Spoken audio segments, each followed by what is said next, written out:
Alright, Motaro shock installed sa Mio Solti. Ito yung adjustable yung rebound nya. So para makuha natin yung gustong play ni sir, sasagad muna natin to ng tigas.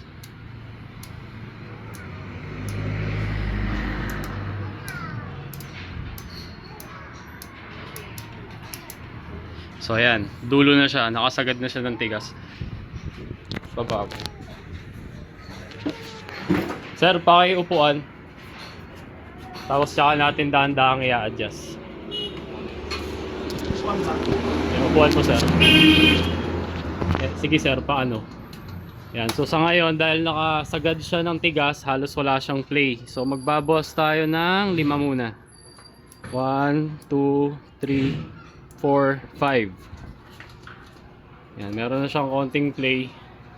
Dagdag pa sir, no? 1, 2, 3. Yan, medyo mas lumambot na. Ano sa tingin mo sir? Bawas pa? Konti pa. Bawas tayo ng 2 pa. Yan. Sige pa? Okay na. Okay na kasi may angkas ka sir eh. Okay na. So from pinakamatigas, nagbawas kami ng total ng 10 para ma-achieve ni sir yung gusto niyang play ng shock. So available po yan dito sa shop. Sa mga gusto magpa-install, punta lang po. Salamat!